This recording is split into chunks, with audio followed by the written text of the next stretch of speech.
Dear students, तो four membered हेट्रोसाइकिल्स में आज हमारा ये लास्ट कंपाउंड है थाइटेन्स।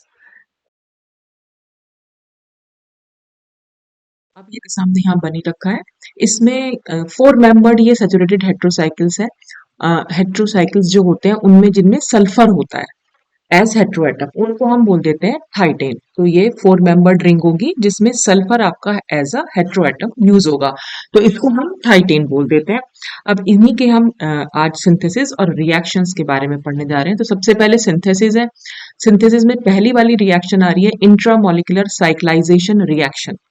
अब इस टाइप के रिएक्शंस आप लगातार पढ़ते चले आ रहे होंगे अगर आप पीछे के वीडियोस देखते आ रहे हैं तो ये बहुत कॉमन सी रिएक्शन है, कई बार हम डिस्कस कर भी चुके हैं।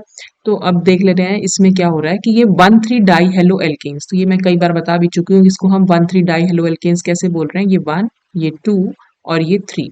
तो 1 और 3 पर क्योंकि हेलोजन एटम है तो यहाँ पर ब्रोमीन है, तो इसलिए इसका नाम 1,3 डाई ब्रोमो। और क्योंकि 3 कार्बन एटम्स वाली चेन है तो प्रोपेन हो जाएगा इसका नाम। तो 1,3 डाइब्रोमो प्रोपेन की रिएक्शन हम करा रहे हैं अगर aqueous solution of sodium sulphide. तो यहाँ पर एक्वस सोल्यूशन ले रखा है सोडियम सल्फाइड का। अब अगर सोडियम सल्फाइड का हमारे पास एक्वस सोल्यूशन है तो हम कैसे लिख सकते हैं इसको, यानी ये आयनाइज हो रखा होगा तो 2Na प्लस और सल्फर माइनस, इसको मैं ऐसे लिख देती हूँ माइनस माइनस, ठीक है। इस तरह से ये आयनाइज कंडीशन में होगा हमारे पास। तो अब इस कंपाउंड के साथ ये कैसे रिएक्ट करेगा, तो देखिए यहाँ पर क्या है, कार्बन और ब्रोमीन के बीच में ये वाला बॉन्ड जो है हमारा, ब्रोमीन क्योंकि ज्यादा इलेक्ट्रोनेगेटिव है तो इस पर स्लाइटली नेगेटिव और यहाँ पर स्लाइटली पॉजिटिव चार्ज होगा। तो सल्फर का जो नेगेटिव चार्ज है वो इस 3 नंबर कार्बन पर अटैक कर सकता है। 1 पर भी कर सकता है, 3 पर भी, आप किसी पर भी दिखा सकते हैं। तो मैं इसको 3 पर अगर दिखाऊं तो क्या होगा, यहाँ से ये ब्रोमीन एटम जो है यहाँ से निकल जाएगा और हमारे पास जो स्ट्रक्चर बन के आएगा वो CH2, यहाँ पर CH2Br एज इट इज है और ये हो गया CH2 और अब इससे जुड़ जाएगा हमारा सल्फर। और सल्फर पर एक नेगेटिव चार्ज रहेगा क्योंकि इस पर 2 नेगेटिव चार्ज है। अगर यहाँ से ये ऊपर वाले कंपाउंड से देखो, ये CH2 और Br की कंडीशन थी, तो अगर मैं इसको यहाँ से रिमूव कर दूं तो CH2 पर एक पॉजिटिव चार्ज जाएगा। तो CH2 से अगर सल्फर को जुड़ना है तो सल्फर पर 2 नेगेटिव चार्ज हैं, तो ये एक नेगेटिव चार्ज और 2 नेगेटिव चार्ज, तो ये नेगेटिव और ये पॉजिटिव तो आपस में न्यूट्रलाइज हो गए, तो खाली एक नेगेटिव चार्ज यहाँ पर बचेगा, वो मैंने यहाँ पर दिखा रखा है। फिर नेक्स्ट स्टेप में क्या होगा, ये नेगेटिव चार्ज फिर इस CH2 पर अटैक करेगा और ये ब्रोमीन एटम यहाँ से निकल जाएगा। तो 2 Br माइनस हमारे पास आ गए हैं और 2Na हमारे पास पहले से ये पॉजिटिव, इसलिए ये यहाँ पर 2NaBr जो है यहाँ से अलग हो जाएगा, ठीक है। और इस तरह हमारी इस के थ्रू हमारे फोर मेंबर्ड रिंग जो है बन जाएगी, तो जिसमें एक सल्फर है और बाकी 3 हमारे कार्बन है। तो ये सारे के सारे हमारे CH2 ग्रुप है, ठीक है।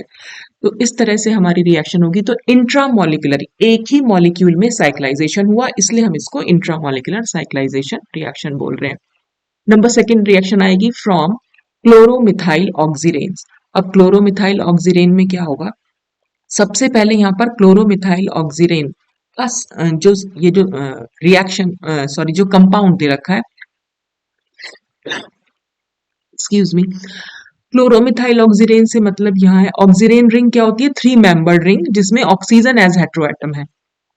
यहाँ पर क्लोरो है और ये मिथाइल ग्रुप है, तो इसलिए इसका नाम क्लोरोमिथाइल ऑक्सीरेन हुआ। तो सबसे पहले इसकी रिंग ओपनिंग होगी। रिंग ओपनिंग होती है इसकी H2S के साथ in presence of barium hydroxide.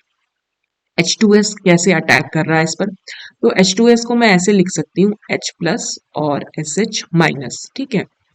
Ring open हो रही है। रिंग ओपन जब भी हो रही है यहाँ पर तो जो स्मॉल जहाँ पर लेस हिंडर्ड साइट है वहां से ओपनिंग हो रही है, देख रहे हैं। हिंड्रेंस में पहले भी आपको बता चुकी हूँ, यहाँ पर इस वाली पोजीशन पर ये CH2 और Cl ग्रुप जुड़े हुए हैं, तो काफी बल्कि ग्रुप्स हैं, ठीक है। और यहाँ पर इधर की साइड देखें तो दोनों हाइड्रोजन ही है, तो ये जो ये वाली साइट हमारी मोर हिंडर्ड साइट कहलाएगी और ये साइट हमारी लेस हिंडर्ड साइट कहलाएगी। तो इसलिए इधर की साइड से रिंग ओपन होगी। तो जब ये रिंग ओपन होगी तो यहाँ से ये रिंग इस तरह से ओपन ही, तो ऑक्सीजन पर जाएगा नेगेटिव चार्ज और इस कार्बन पर जाएगा पॉजिटिव चार्ज, ठीक है। इस ऑक्सीजन पर नेगेटिव और ये बॉन्ड यहाँ से खत्म हो जाएगा, ठीक। अब ये जो SH माइनस है, ये फिर SH माइनस क्योंकि इस पर नेगेटिव चार्ज है और इस कार्बन पर पॉजिटिव, तो यहाँ पर ये अटैक कर देगा, तो इससे ये SH जुड़ जाएगा। तो वही चीज यहाँ दिखा रखी है, CH2 से SH जुड़ा हुआ है, फिर बॉन्ड बनाया हुआ है, बॉन्ड के बाद CH से ऑक्सीजन नेगेटिव जुड़ा हुआ है। पहले ना, एक मिनट मैं इसको ऐसे दिखा देती हूँ। ये CH2 और इससे हमारा SH जुड़ा हुआ था, ठीक है। ये CH और यहाँ पर O नेगेटिव रह गया, और बाकी तो आपका CH2Cl है ही। तो ये जो H पॉजिटिव था H2S का, ये इस O नेगेटिव से जुड़कर OH बना लेगा। तो इसलिए यहाँ पर ये 2 हाइड्रोक्सी 3 क्लोरो प्रोपेन थायोल हम इसको बोल सकते हैं। तो 2 हाइड्रोक्सी, देखो अगर नंबरिंग करेंगे हम इसकी, तो यहां से हमने इसको 1, ये 2 और ये 3 नंबर दिया हुआ है, ठीक है। तो 2 पोजीशन पर हाइड्रोक्सी ग्रुप है तो हमने हाइड्रोक्सी लिख दिया, 3 पोजीशन पर क्लोरो है तो क्लोरो लिख दिया, 3 कार्बन एटम है इसलिए प्रोपेन हो गया, और SH हमारा ग्रुप होता है थायोल, ठीक है। तो इसको हमने थायोल लिखा। अच्छा, अब ये हुआ। अब इसके बाद नेक्स्ट स्टेप में क्या है, क्योंकि हमने बेरियम हाइड्रोक्साइड तो ले ही रखा है, ये एक बेस है। तो बेस क्या करेगा, बेस को चाहिए एसिडिक हाइड्रोजन, और एसिडिक हाइड्रोजन मैंने आपको कई बार बता दिया है। यहाँ पर एसिडिक हाइड्रोजन होगी इलेक्ट्रोनेगेटिव एटम से अटैच्ड हाइड्रोजन एटम, ठीक है। तो इलेक्ट्रोनेगेटिव एटम तो हमारा SH भी है, और मतलब S भी है, सल्फर भी है और ऑक्सीजन भी है। तो कौन सी वाली हाइड्रोजन निकलेगी, तो देखो सल्फर का साइज जो है वो ऑक्सीजन के साइज से बड़ा है, ठीक है। तो इसलिए यहाँ पर क्या है, ये बॉन्ड हमारा काफी वीक बॉन्ड होगा, और ऑक्सीजन वाला बॉन्ड जो है वो थोड़ा छोटा होगा, तो काफी स्ट्रांग बॉन्ड होगा। छोटे बॉन्ड स्ट्रांग बॉन्ड होते हैं, लंबे बॉन्ड वीक बॉन्ड होते हैं। तो जो वीक बॉन्ड होगा वहां से H जो है आराम से निकल सकता है, तो H प्लस यहाँ से निकाल लेगा। यहाँ पर जो बेस हमने लिया है वो यहाँ से H प्लस निकालेगा। तो H प्लस कैसे निकल सकता है, H प्लस निकलेगा, ये बॉन्ड जब टूटेगा इस तरह से, ठीक है। तो H पॉजिटिव की तरह निकलेगा और सल्फर पर जाएगा नेगेटिव चार्ज। तो ये हमने यहाँ पर दिखा दिया है इसको, ठीक है। तो ये अगर मैं नंबरिंग वाला, आप ऊपर वाले स्ट्रक्चर से नीचे वाला स्ट्रक्चर आप अपने आप से बना सकते हैं। ये 1 नंबर है, ये 2 नंबर और ये 3 नंबर, ठीक है। तो अब यहाँ पर S माइनस बचा, और ये S माइनस क्या कर सकता है, ये इस थर्ड नंबर वाले कार्बन पर जब अटैक करेगा तो यहाँ से Cl माइनस जो है वो निकल जाएगा, ठीक है। तो साइक्लाइजेशन हो गया यहाँ पर। तो इस तरह से हमें मिलेगी 3 हाइड्रोक्सी थाइटेन, ठीक। तो इस तरह से हम थाइटेन को बना सकते हैं।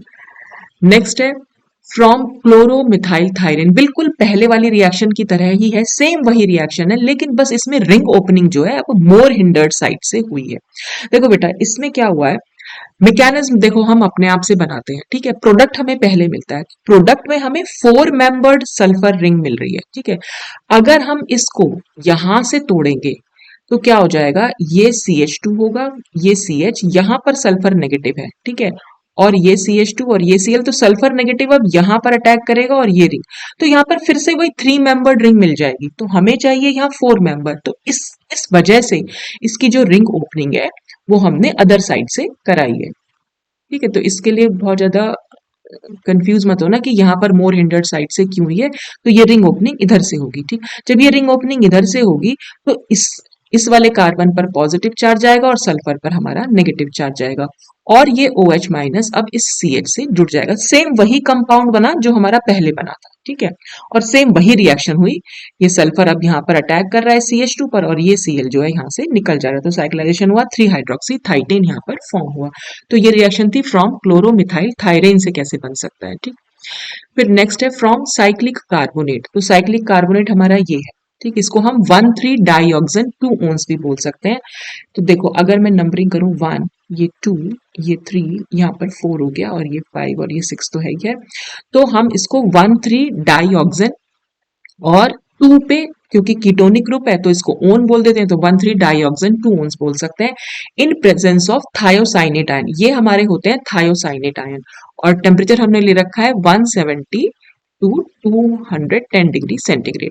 इससे हमें थाइटेन कैसे मिलती है, तो सबसे पहले इसमें क्या लिखा है कि the reaction involves nucleophilic attack of thiocyanate ion at C4 with the ring opening in the first step. तो पहले स्टेप में रिंग ओपनिंग होगी। रिंग ओपनिंग में क्या दिखा रखा है, देखो ये ऑक्सीजन है, थर्ड नंबर पे ऑक्सीजन जुड़ा हुआ है, ठीक है, और यहाँ पर कार्बन है, ये CH2 ग्रुप है ना यहाँ पर, तो ये 4th नंबर वाला कार्बन है। तो ये रिंग ओपन हो सकती है, कार्बन और ऑक्सीजन के बीच का बॉन्ड यहाँ पर ब्रेक होगा। वो तो आपको पता ही है, ऑक्सीजन ज्यादा इलेक्ट्रोनेगेटिव है। देखो एक चीज और भी मैं यहाँ बता दे रही हूँ, आपके दिमाग में ऐसा भी आ सकता है कि भाई ये रिंग ऐसा, सबसे पहले हम हमारे दिमाग में तो वही रहता है कि इलेक्ट्रोफाइल और न्यूक्लियोफाइल की रिएक्शन है, तो भाई सी डबल बॉन्ड ओ ये बहुत इजीली टूट सकता था, यहाँ पर ओ पर नेगेटिव आया था, कार्बन पर पॉजिटिव। लेकिन इससे क्या होता, इससे ये थायोसाइनेट आयन यहाँ पर अटैक कर देता, कोई रिंग ओपन ना होती, जो कंपाउंड हमें चाहिए वो मिलता ही नहीं। लेकिन इस रिएक्शन से हमें ये कंपाउंड मिला है। फिर से मैं बता रही हूँ कि पहले हमें प्रोडक्ट मिलता है, मैकेनिज्म हम खुद बनाते हैं। ठीक है, तो जब हमें ये प्रोडक्ट मिला तो इससे हमें ये लगा कि ये बॉन्ड ये वाली तो ब्रेकेज हुई नहीं होगी। ठीक है, तो यहाँ पर जो रिएक्शन हुई है वो इस तरह से हुई है जैसे मैं अब आपको बताने जा रही हूँ। तो ये मैंने आपको नंबरिंग करी रखी थी, 1 2 ये 3 और ये 4।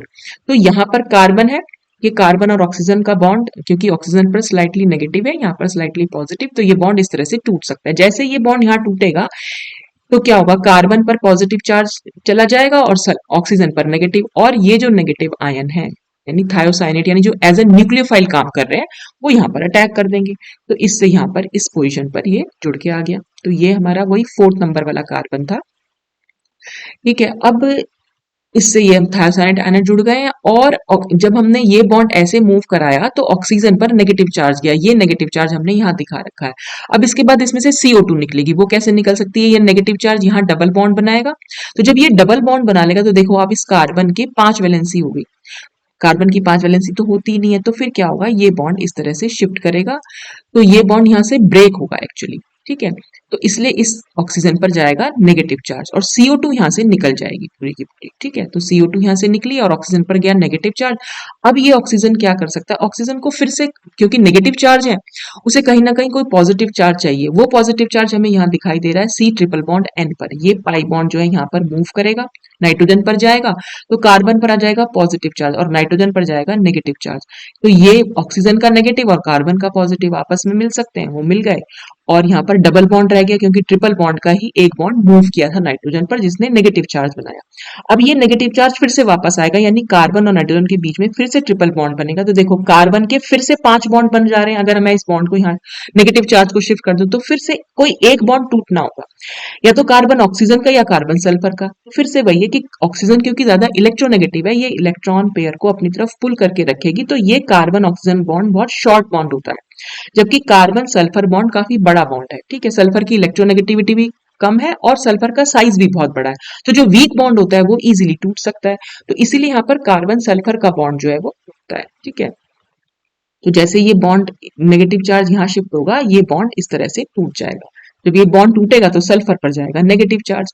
अब ये नेगेटिव चार्ज को फिर से कोई पॉजिटिव चार्ज चाहिए, तो यहाँ पर तो कार्बन है ही और ये ऑक्सीजन है, तो ये ऑक्सीजन पर शिफ्ट हो जाएंगे इलेक्ट्रॉन्स इस वाले बॉन्ड के, और ये सल्फर का नेगेटिव चार्ज इसका, जब हमने ये बॉन्ड को ऐसे शिफ्ट किया तो बॉन्ड तो टूट जाएगा, ऑक्सीजन पर जाएगा नेगेटिव, कार्बन पर जाएगा पॉजिटिव, और ये पीछे से नेगेटिव और पॉजिटिव के बीच में यहाँ एक बॉन्ड बन जाएगा, जिससे हमारा ये थाइटेन हमें मिल गई, और यहाँ से हमारे आइसोसाइनेट आयन जो है वो अलग हुए। तो थायोसाइनेट आयन ने अटैक किया और आइसोसाइनेट आयन यहाँ से अलग हो जाते हैं।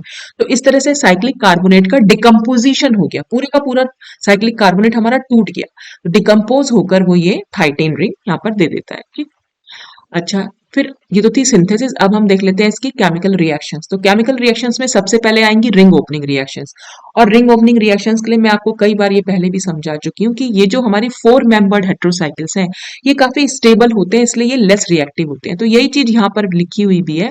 तो thietane ring system is less reactive than thiirane ring system. Thiirane मतलब 3 मेंबर्ड रिंग जिसमें सल्फर हो। तो थायरेन के कंपैरिजन में, क्योंकि थायरेन तो 3 मेंबर्ड रिंग है, उसमें तो बहुत ज्यादा स्ट्रेन है, तो वो स्ट्रेन को रिलीव करने के लिए ये रिंग इजीली ओपन होती है, जबकि 4 मेंबर्ड रिंग ज्यादा स्टेबल होती है। तो ये बात मैं पहले भी कई वीडियोस में बता चुकी हूँ। Because of decrease in the ring strain and thus thietane are less susceptible to ring cleavage, इसलिए इसमें रिंग क्लीवेज उतना इजीली नहीं हो पाता। However, thietane also undergo ring opening reactions, हालांकि रिंग ओपनिंग होती है बट वेरी स्लोली, बहुत धीरे धीरे होती है, एंड रिक्वायर ड्रेस्टिक कंडीशन, बहुत ड्रेस्टिक कंडीशन इसको चाहिए होती है। जैसे कि थाइटेन इज क्लीव, जब थाइटेन को अगर हमें क्लीव करना हो तो हम हीट कर सकते हैं उसे गैस फेज में, और उससे क्या होगा, हमें इथाइलिन और थायोफॉर्मेल्डिहाइड मिलता है। तो जब हमने ये हमारी थाइटेन रिंग थी, इसको हीट किया हमने, तो यहाँ पर जैसे पेरिसाइक्लिक रिएक्शंस होती है, वैसे अभी आपने शायद पढ़ ली होंगी, अब तो पेरिसाइक्लिक रिएक्शन बिल्कुल वही है। तो यहाँ पर जो है रिंग पेरिसाइक्लिक रिएक्शंस में हम क्या करते हैं, इलेक्ट्रॉन्स को मूव कराते रहते हैं। ठीक है, तो ये बॉन्ड यहाँ मूव करा देंगे, देखो यहाँ वाले में, इस वाले में ये वाले बॉन्ड की मैं बात कर रही हूँ। इसको मैं, ये अब मैं एरो पहले बना देती हूँ, ये गड़बड़ कर देती हूँ। ये वाला बॉन्ड जो है, ठीक है, यहाँ पर क्या है, सल्फर ज्यादा इलेक्ट्रोनेगेटिव है तो इस पर स्लाइटली नेगेटिव, यहाँ पर स्लाइटली पॉजिटिव, ठीक है। ऐसे ही इस वाले बॉन्ड की भी अगर मैं बात करूं तो यहाँ पर भी स्लाइटली पॉजिटिव चार्ज होगा क्योंकि सल्फर से ये अटैच्ड है, ठीक है। तो अब क्या है, ये बॉन्ड हम क्लीव कर सकते हैं। ये बॉन्ड अगर मैं इलेक्ट्रॉन्स को यहाँ शिफ्ट कर दूं, ठीक है, मतलब ज्यादा इलेक्ट्रोनेगेटिव तो जाहिर सी बात है सल्फर खींचेगा, तो क्या होगा, ये रिंग ऐसे ओपन हो सकती है यहाँ पर। तो क्या होगा, इस CH2 पर तो जाएगा फुल पॉजिटिव, मैं इसको नीचे बनाती हूँ, ये CH2 तो फुल पॉजिटिव हो जाएगा और यहाँ सल्फर फुल नेगेटिव हो जाएगा। अभी इससे, और ये सब कुछ एक साथ ही होता है बेटा, मैं आपको अलग अलग करके दिखा रही हूँ भले ही। ये CH2 है, ये बॉन्ड, ठीक, ये ऐसे टूट सकते हैं। तो भाई यहाँ पर तो स्लाइटली पॉजिटिव है ही, एक तो पहले ही सल्फर इलेक्ट्रोनेगेटिव था, उसके ऊपर नेगेटिव चार्ज भी है, तो ये रिंग ऐसे ओपन हो, सॉरी उल्टा एरो घुमा दिया मैंने, ये ऐसे रिंग ओपन होगी, ठीक है। अब इस पर नेगेटिव चार्ज आएगा और यहाँ पर फुल पॉजिटिव चार्ज आ जाएगा, तो ये फुल पॉजिटिव चार्ज और इसका फुल नेगेटिव चार्ज दोनों आपस में बॉन्ड बना सकते हैं, ठीक है। तो यहां से हमारा क्या अलग हो गया, थायोफॉर्मल्डिहाइड। तो CH2 डबल बॉन्ड एस, देखो फॉर्मल्डिहाइड क्या होता है, HCHO, ठीक। और अगर मैं लिख दूं HCHO, ओ सॉरी एस, एस के लिए हम थायो वर्ड यूज करते हैं, तो इसको हम CH2S भी तो लिख सकते हैं, तो ये हमारा थायोफॉर्मल्डिहाइड कहला रहा है, ठीक है। और मैंने यहाँ पर ये बॉन्ड ऐसे शिफ्ट किया था, तो इस वाले CH2 पर फुल नेगेटिव है और ये CH2 पर फुल पॉजिटिव है, दोनों के बीच में फिर से बॉन्ड बन सकता है। तो इस तरह से इथाइलिन यहाँ पर अलग हो जाएगी। तो ये मैंने बॉन्ड तोड़ तोड़ के दिखाया है, सिर्फ चार्ज आता नहीं है, क्योंकि जितनी भी पेरिसाइक्लिक रिएक्शंस है वो चार्ज वाली नहीं होती, उसमें तो बॉन्ड शिफ्ट करता है। तो यही बॉन्ड शिफ्ट आप समझ सकते हैं कि अगर ये बॉन्ड यहाँ शिफ्ट हो जाएगा, कौन सा बॉन्ड यहाँ दिख ही नहीं रहा होगा, ये ऐसे ऐसे था, बस ये ऐसे था, तो ये बॉन्ड यहाँ शिफ्ट हुआ है और ये बॉन्ड यहाँ शिफ्ट हुआ है, ठीक है। जब इन दोनों के बीच में आएगा तो ये दोनों अलग हो जाएंगे और यहाँ से ये दोनों अलग हो जाएंगे, तो इस तरह इथाइलिन और थायोफॉर्मल्डिहाइड यहाँ पर फॉर्म हो सकता है। नेक्स्ट है रिएक्शन विद अमोनिया, यहाँ पर भी रिंग क्लीवेज होती, कैसे होगी बस वो देखना है हमें। देखो सल्फर के ऊपर हमारे पास इलेक्ट्रॉन्स तो हैं, ठीक है, नाइट्रोजन के पास भी इलेक्ट्रॉन्स हैं, ठीक। तो यहाँ पर आप इसको ऐसे भी समझ सकते हैं कि सल्फर की ये ring opening undergoes ring opening reaction on treatment with ammonia at 200 degree centigrade providing 3 amino propane thiol, ठीक है। इसमें हुआ क्या है, ये रिंग पहले ओपन हुई, ठीक, तो सल्फर पर गया हमारा नेगेटिव चार्ज, ये मैं ऐसे बना दे रही हूँ इसको मैं, ये CH2 है, ये भी CH2 और ये भी CH2, तो क्या हो जाएगा, इस CH2 पर पॉजिटिव चार्ज आएगा क्योंकि जब रिंग ऐसे खुलेगी तो सल्फर पर नेगेटिव आएगा, कार्बन पर पॉजिटिव। इससे जुड़ा हुआ है ये CH2 और यहाँ पर ये CH2 और सल्फर पर जाएगा हमारा नेगेटिव चार्ज, ठीक। अब क्या होगा, ये जो लोन पेयर ऑफ इलेक्ट्रॉन्स है ये एज अ न्यूक्लियोफाइल काम करेगा, ये इस पॉजिटिव चार्ज से जाकर जुड़ेगा, तो जब इस पॉजिटिव चार्ज से जाकर जुड़ेगा यानी नाइट्रोजन अपने इलेक्ट्रॉन इस कार्बन को देगा, तो हम दिखा सकते हैं यहाँ पर ऐसे, NH3 को मैं ऐसे खोल के लिख रही हूँ, और क्योंकि नाइट्रोजन ने अपने इलेक्ट्रॉन इस कार्बन को दिए तो कार्बन का पॉजिटिव चार्ज तो खत्म हो गया, लेकिन नाइट्रोजन पर आ गया पॉजिटिव चार्ज। नाइट्रोजन भी अपना पॉजिटिव चार्ज खत्म करेगा, और नाइट्रोजन अपना पॉजिटिव चार्ज कैसे खत्म करता है कि उसका जो एक H है H प्लस की तरह निकल जाए, ठीक है। तो नाइट्रोजन का पॉजिटिव चार्ज तो खत्म, क्योंकि जब मैंने ये बॉन्ड ऐसे घुमाया इस H पर पॉजिटिव चार्ज आएगा, नाइट्रोजन पर नेगेटिव, तो पॉजिटिव और नेगेटिव दोनों आए, एक दूसरे को न्यूट्रलाइज कर लिया, यहाँ से H पॉजिटिव निकल गया, ये बॉन्ड यहाँ से खत्म हुआ। ये H पॉजिटिव किससे जुड़ सकता है, इस S माइनस से, ठीक है, ये यहाँ पर जुड़ जाएगा, इसका भी नेगेटिव चार्ज और हाइड्रोजन का पॉजिटिव चार्ज खत्म हो गया। तो हमारे पास बना 3 एमिनो प्रोपेन थायोल, ठीक है। ये 1 नंबर, ये 2 नंबर, ये 3 नंबर, तो 3 नंबर पर अमीनो जुड़ा हुआ है, तो 3 एमिनो प्रोपेन, हम क्योंकि 3 कार्बन एटम की चेन है, और SH ग्रुप हमारा थायोल ग्रुप होता है, तो इस तरह से इसका नाम हम दे सकते हैं, ठीक। नेक्स्ट है रिएक्शन विद एसिटाइल क्लोराइड। अब एसिटाइल क्लोराइड को हम कैसे लिख सकते हैं, इसमें भी रिंग क्लीवेज होगी। देखो पहले तो मैं एसिटाइल क्लोराइड लिख के दिखाऊं, हम इसको ऐसे लिखते हैं, ठीक है। इसमें इस पर स्लाइटली पॉजिटिव चार्ज है और यहाँ पर स्लाइटली नेगेटिव चार्ज है। सल्फर के पास इलेक्ट्रॉन्स तो हैं, ये सल्फर क्या करेगा, इस कार्बन से को अपने इलेक्ट्रॉन देगा, तो ये बॉन्ड यहाँ पर हम शिफ्ट कर सकते हैं, ठीक। तो हमारे पास कंपाउंड क्या बन के आएगा, यहाँ पर सल्फर है और सल्फर ने अपने इलेक्ट्रॉन कार्बन को दिए, इसलिए सल्फर पर गया पॉजिटिव चार्ज, ये C single bond O minus, यहाँ पर जुड़ा हुआ है CH3 और यहाँ है Cl, ठीक है, CH3COCl, ये बॉन्ड यहाँ वापस आया और ये Cl यहाँ से निकल गया, तो Cl Cl माइनस की तरह निकलेगा और ये कंपाउंड हमारा यहाँ पर बन जाएगा। एस सी डबल बॉन्ड हो सी एस सी, तो वही हमने यहाँ लिखा हुआ है। अब रिंग ओपन होगी कि सल्फर पर पॉजिटिव चार्ज है, तो जाहिर सी बात है इस कार्बन से या इस कार्बन से कहीं से भी वो खींच सकता है, तो हमने इसको शो किया यहाँ से खुलता हुआ। तो जब ये रिंग यहाँ पर मतलब एरो को जब मैं ऐसे घुमा रही हूँ तो इस सल्फर पर नेगेटिव चार्ज आएगा, इस कार्बन पर पॉजिटिव और ये नेगेटिव तो आपस में न्यूट्रलाइज होगा। कार्बन पर जो पॉजिटिव चार्ज गया ये क्लोराइड आयन उस पर अटैक कर देंगे। ठीक है, तो इसलिए यहाँ पर CH2 से Cl और ये जुड़ गया है, तो हमारा कंपाउंड बना 3 क्लोरोप्रोपाइल थायो एसीटेट। ठीक है, तो ये हमारी रिएक्शन थी विद एसिटाइल क्लोराइड। अच्छा, अब आती है रिएक्शन विद हेलोजेंस। हेलोजेंस के लिए Cl को मैं ऐसे लिख सकती हूँ। हेलोजेंस की रिएक्शन बिल्कुल वैसी जैसे हमने थायरीन में भी पढ़ी थी। वहां पर देखो, यहाँ पर क्या होता है, ये इसने क्लोरीन पर अटैक किया और यहाँ से क्लोरीन क्लोराइड आयन की तरह निकला। सल्फर ने अपने इलेक्ट्रॉन क्लोरीन को दिए हैं, इसलिए सल्फर पर गया पॉजिटिव चार्ज और यहाँ से Cl माइनस निकल गया। वही Cl माइनस फिर नेक्स्ट स्टेप में इस पर अटैक भी करेगा, और वो कैसे अटैक कर रहा है, ये रिंग यहाँ से ओपन होगी और ये Cl माइनस यहाँ पर। ये बेटा मैंने इसमें अब एरो बनाया ही नहीं है, अब आप एरो खुद से बनाना। अब मैं एरो बनाया नहीं करूंगी, ये एरो बनाने में फिर दोबारा समझाने में समझ में नहीं आता है इस तरह से। तो आप इसको रिंग को ऐसे ओपन करेंगे तो इस पर नेगेटिव चार्ज जाएगा, पॉजिटिव नेगेटिव फिर न्यूट्रलाइज हो गए। यहाँ पर जब ये रिंग ऐसे ओपन हुई थी तो इस पर पॉजिटिव चार्ज था और इसी पॉजिटिव चार्ज से ये नेगेटिव चार्ज वाला क्लोराइड जुड़ जाएगा। ठीक है, तो हमारे पास यहाँ पर CH2Cl हो जाएगा। ये CH2 था ना, तो ये CH2Cl ऐसे लिख दिया। यहाँ पर भी CH2 है और ये भी CH2 है, वो दोनों CH2 ऐसे लिखे। फिर आगे S और Cl है तो S और Cl। अब एक और थाइटेन रिंग आई। अब देखो यहाँ से क्या है, यहाँ से ना एक डाई सल्फाइड बनेगा, यानी सल्फाइड सल्फर सल्फर दोनों आपस में जुड़ेंगे। देखो अब इसको, ये तो है इलेक्ट्रॉन्स। ठीक है, यहाँ पर हमारे पास 2 क्लोरीन ग्रुप है।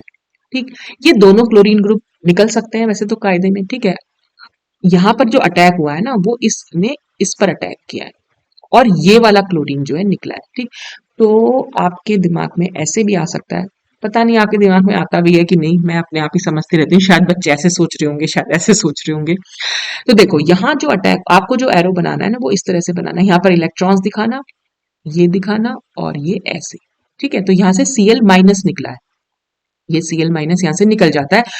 अब क्या होगा कि ये सल्फर ने इस सल्फर के साथ तो करा, जब ये वाला सल्फर इस वाले सल्फर को, देखो अब क्या कंपाउंड बनेगा पहले तो यही समझ लो। ये ठीक है, सल्फर ने अपने इलेक्ट्रॉन दूसरे सल्फर को दिए इसलिए उस पर पॉजिटिव चार्ज आया। यहाँ से मैं इस सल्फर को जोड़ रही हूँ, इस सल्फर से क्या क्या चीजें जुड़ी हुई हैं, CH2, 3 तो CH2 है, तो मैं CH2 का होल थ्राइस कर देती हूँ और फिर यहाँ पर Cl है। ठीक है ना, इस वाले सल्फर से ये सब कुछ जुड़ा हुआ है, वही सब कुछ मैंने यहाँ लिख दिया है। ठीक है, और अब क्या है, इसके पास Cl माइनस और बचा हुआ है, ये वाला Cl माइनस अब फिर से अटैक करेगा। क्यों अटैक करेगा, क्योंकि ये रिंग फिर से ओपन होगी, यहाँ पर पॉजिटिव चार्ज आएगा, इस सल्फर पर नेगेटिव चार्ज आएगा, इसका पॉजिटिव और नेगेटिव आपस में न्यूट्रलाइज हो गया, रिंग ओपन हुई, तो यहाँ ये वाला बॉन्ड बचेगा ही नहीं और इस पॉजिटिव चार्ज पर वो जो Cl माइनस था वो अटैक करके यहाँ पर Cl जोड़ देगा। तो देखो यहाँ क्या कंपाउंड बनेगा, इस वाले पोर्शन पर CH2 है, ये भी एक CH2 है, ये भी एक CH2 है, यानी ये वाले सल्फर से 3 CH2 एक Cl है और इस वाले सल्फर से भी 3 CH2 एक Cl है। तो यही हमने यहाँ बना रखा, सल्फर सल्फर बॉन्ड बना, 3 CH2 2 CH2 ये दिखा रखे, एक CH2 ये एक Cl ये, और ऐसे ही इससे आगे जुड़ रखा। तो ये डाई सल्फाइड यहाँ पर बनता है। सल्फर सल्फर बॉन्ड काफी स्ट्रॉन्ग बॉन्ड होता है। ठीक है, तो यहाँ पर सल्फर सल्फर बॉन्ड ही बनना था, सल्फर और कार्बन बॉन्ड नहीं बनेगा। मतलब अगर मैं, एक सेकेंड, देखो क्लोरीन तो 2 थे। आप सोच सकते थे कि भाई ये सल्फर ऐसे भी तो अटैक कर सकता था और यहां से निकलता। ठीक है, ऐसे, लेकिन वैसे भी ना सल्फर और क्लोरीन का बॉन्ड थोड़ा वीक बॉन्ड है इन कंपैरिजन टू कार्बन और क्लोरीन। क्यों, देखो कार्बन और क्लोरीन का बॉन्ड और सल्फर और क्लोरीन का बॉन्ड, कार्बन का साइज सल्फर से तो छोटा ही है, तो ये तो काफी, दोनों में क्लोरीन तो कॉमन है, यहाँ से तो हमें कुछ नहीं पता चल पाएगा। सल्फर का साइज बड़ा है, जब बड़ा साइज हो गया तो ये बॉन्ड थोड़ा वीक बॉन्ड होगा। एक रीजन तो ये हुआ यहाँ से टूटने का, ये वाला बॉन्ड टूटेगा, एक्चुअल में ये नहीं टूट रहा है, ये वाली नहीं हो रहा है। ठीक है, और दूसरी चीज यहाँ पर क्या हो रही है, सल्फर सल्फर बॉन्ड बन रहा है, आप देख रहे हैं ना, सल्फर सल्फर सल्फर बॉन्ड काफी स्ट्रॉन्ग बॉन्ड है। सल्फर में ना ये प्रॉपर्टी होती है, जैसे कार्बन में ये प्रॉपर्टी होती है ना, कैटिनेशन, आपने वर्ड्स कभी सुना होगा, कार्बन कार्बन चेन बनाने की प्रॉपर्टी होती है, ऐसे ही सल्फर में भी कैटिनेशन की बहुत अच्छी प्रॉपर्टी होती है। तो सल्फर सल्फर बॉन्ड बन जाता है और सल्फर का साइज भी बहुत बड़ा है। वैसे तो जो इलेक्ट्रोनेगेटिव एटम के बीच में जो बॉन्ड होता है वो काफी, जैसे ऑक्सीजन ऑक्सीजन बॉन्ड है वो काफी वीक बॉन्ड है। क्यों, वो इसलिए क्योंकि यहाँ पर जो लोन पेयर ऑफ इलेक्ट्रॉन है, इनके बीच में रिपल्शन हो जाता है, तो ये इजीली टूट सकता है। लेकिन सल्फर का साइज क्योंकि बहुत बड़ा हो गया है, तो ये लोन पेयर और लोन पेयर का रिपल्शन उसका भी काफी कम हो जाता है, क्योंकि साइज बहुत बड़ा है, तो काफी दूर दूर हो जाते हैं एक दूसरे से। तो इस तरह से यहाँ पर ये डाई सल्फाइड जो है वो फॉर्म होता है। ये हेलोजन के साथ रिएक्शन थी। नेक्स्ट है हमारी एलाइल ब्रोमाइड। ये हमारा है allyl bromide. Allyl bromide, allyl position क्या होती है? एलाइल पोजीशन होती है ये वाली। डबल बॉन्डेड कार्बन से जो कार्बन अटैच होता है वो एलाइलिक कार्बन कहलाता है। उससे कोई भी हेलोजन एटम जुड़ा हुआ तो वो एलाइल हेलाइड हो गया। तो यहाँ पर ब्रोमाइड है इसलिए ये एलाइल ब्रोमाइड हो गया। ठीक, अब रिएक्शन कैसे होगी? रिएक्शन में देखो, कभी ना अपने आप से भी समझने की कोशिश किया करो कि मेरे बोलने से पहले अपना वीडियो को स्टॉप करो और सोचो कि कहाँ रिएक्शन होने चाह रही होगी। तो देखो यहाँ पर अगर मैं करवाना चाह रही हूँ इस रिएक्शन को, तो मेरे पास क्या है कि मुझे नहीं पता कि क्या हो सकता है, पर मुझे इतना पता है कि सल्फर के पास लोन पेयर ऑफ इलेक्ट्रॉन है। ठीक है, और रिएक्शन हमारी इलेक्ट्रोफाइल और न्यूक्लियोफाइल की है। और जहां पर जैसे हेलोजन एटम जनरली होते हैं ये निकलते हैं, लीविंग ग्रुप होते हैं क्योंकि ये, ठीक है, तो यहाँ पर भी स्लाइटली पॉजिटिव है और यहाँ पर स्लाइटली नेगेटिव है। तो सल्फर अगर इस पर अटैक करेगा इस कार्बन पर, तो यहाँ से ब्रोमाइड आयन जो है वो निकल जाएंगे Br माइनस की तरह। ठीक है, तो हमारे पास सल्फर क्योंकि इलेक्ट्रॉन दे रहा है तो इसलिए सल्फर पर पॉजिटिव चार्ज गया, और इस CH2 के बाद single bond CH, double bond CH2 है, तो बस वही हमने एलाइल ग्रुप यहाँ पर जोड़ दिया। अब क्या है, रिंग फिर से ओपन होगी। सारी रिएक्शन वैसी हो रही है, सेम। ये रिएक्शन याद करना बहुत ईजी है, मतलब आपको याद ही नहीं करनी है, आपको सिर्फ समझना है। ऑर्गेनिक केमिस्ट्री को ना याद करने की जरूरत नहीं पड़ती अगर आपको कंसेप्ट पता होंगे तो यहाँ पर रिंग ओपन होगी, रिंग ओपन होगी तो यहाँ पर नेगेटिव चार्ज आएगा, इस पर पॉजिटिव, बस इस पॉजिटिव चार्ज से ये ब्रोमाइड आयन जो है वो जुड़ जाएंगे। और यहाँ पर सल्फर पर पॉजिटिव चार्ज भी है नेगेटिव, तो दोनों एक दूसरे को न्यूट्रलाइज कर देंगे। तो बस यहाँ CH2 से हमने Br को जोड़ दिया। तो सिंपल सी रिएक्शन है इसकी, बहुत ईजी, बहुत मुश्किल नहीं है। नेक्स्ट है ऑक्सीडेशन। ऑक्सीडेशन कैसे हाइड्रोजन पेरोक्साइड की प्रेजेंस में होता है। हाइड्रोजन पेरोक्साइड क्या करती है, ऑक्सीजन देती है। ऑक्सीजन से बस ये सल्फर जो अपना कोऑर्डिनेट बॉन्ड बना लेती है, फिर दूसरी बार हमने H2O2 ले रखा है, दोबारा ऑक्सीजन देगी, दूसरा कोऑर्डिनेट बॉन्ड बन जाएगा। तो ये ऑक्सीडेशन हो गया, सिंपल। और लास्ट रिएक्शन है इसकी फोटोकेमिकल रिएक्शन। फोटोकेमिकल रिएक्शंस में वाया द फॉर्मेशन है, बेटा ये गलत लिख दिया, via the formation of by radical intermediate. यहाँ पर ये जो बना है ना, ये हमारा बाई रेडिकल इंटरमीडिएट बनता है with the retention of configuration. Retention of configuration से मतलब ये है कि अगर हमने स्टार्टिंग में सिस कंपाउंड लिया है तो हमें सिस एल्कीन मिलेगी, अगर हमने शुरू में ट्रांस कंपाउंड लिया है तो हमें ट्रांस एल्कीन मिल रही है। तो इसमें हमने कंपाउंड क्या ले रखा है, 3 इथाइल 2 फिनाइल थाइटेन। देखो अब इसमें सिस और ट्रांस हम कैसे समझ सकते हैं, ये अगर आपने स्टीरियो केमिस्ट्री पढ़ी होगी तो आप बहुत अच्छे से समझ सकते हैं। ये सपोज हमारे पास कोई कंपाउंड है, ठीक है, ये है, और यहाँ पर मैंने सपोज यहाँ पर मिथाइल लगा दिया और ये C2H5 लगा दिया, तो हम ये H और ये H, तो क्योंकि दोनों H इस रिंग में जो है मैंने नीचे की साइड दिखा रखे हैं, तो ये हमारा सिस कंपाउंड कहलाता है। ठीक है, और अगर ये उल्टा हो जाता, मैं इसको ऐसे बना देती, H यहाँ बना देती और CH3 यहाँ बनाती, तो ये दोनों H एक दूसरे से ट्रांसपोजिशन पर होते। ठीक है, तो मैं बताना चाह रही थी कि ये वाली पोजीशन और ये पोजीशन ये सिस होती है, ये पोजीशन और ये पोजीशन सिस होती है, लेकिन ये और ये वाली ये ट्रांसपोजिशन होती है। ठीक है, तो हमने कंपाउंड में क्लियर नहीं कर रखा है कि सिस है कि ट्रांस है, क्योंकि आप कुछ भी आप इसको समझ सकते हैं, ये सिस या ट्रांस आप कुछ भी लेंगे तो सिस से सिस बनेगा, ट्रांस से ट्रांस बनेगा। ठीक है, तो सबसे पहले हम देख लेते हैं कि इसमें हुआ क्या। तो फोटोकेमिकल रिएक्शन है, लाइट के प्रेजेंस में रिएक्शन हो रही है, तो मैक्सिमम टाइम रेडिकल्स ही बनते हैं। तो यहाँ पर रेडिकल कैसे बना होगा, ये रेडिकल आप इसको ऐसे दिखा सकते हैं, ये हाफ एरो और इधर की साइड हाफ एरो, यानी ये वाला बॉन्ड क्लीव हुआ है तो इस सल्फर पर एक इलेक्ट्रॉन जाएगा इस बॉन्ड का, और इस कार्बन पर एक इलेक्ट्रॉन जाएगा। वही हमने यहाँ बाई रेडिकल इंटरमीडिएट बना रखा है। ठीक, उसके बाद क्या होगा उसके बाद ये वाला बॉन्ड ये इस तरह से क्लीव होगा कि इस कार्बन पर एक इलेक्ट्रॉन जाएगा और इस वाले कार्बन पर एक इलेक्ट्रॉन जाएगा, तो जो ये बॉन्ड यहाँ से क्लीव हो जाएगा। ठीक है, तो इसके और इसके बीच में बॉन्ड बन जाएगा, तो यहाँ पर एक्चुअल में क्या है, CH2 ही तो है, तो ये CH2 और डबल बॉन्ड S, ठीक है, ये यहाँ से हमारा अलग हो जाएगा। ठीक, अच्छा, और फिर हमारे पास क्या बचा, ये वाला इलेक्ट्रॉन बचा और ये वाला इलेक्ट्रॉन, ये दोनों आपस में बॉन्ड बना सकते हैं, तो एल्कीन बन जाएगी यहाँ पर। ठीक है, तो इस तरह से हम दिखा सकते हैं कि सिस से सिस और ट्रांस से ट्रांस हमारा कैसे बन सकता है। तो ये रिएक्शंस थी हमारी थाइटेन्स की, और सिंथेसिस भी मैंने आपको समझा दी। तो आज हमारी जो स्मॉल रिंग हेट्रोसाइकिल्स है ना, जिसमें हमने 3 और 4 मेंबर्ड हेट्रोसाइकिल्स खत्म कर लिए हैं। अब नेक्स्ट वीडियो में मैं शुरू करूंगी बेंजो फ्यूज्ड 5 मेंबर्ड हेट्रोसाइकिल्स, जिसमें हम सबसे पहले लेंगे बेंजो पायरॉल। तो आज के लिए बस इतना ही। Thanks for watching.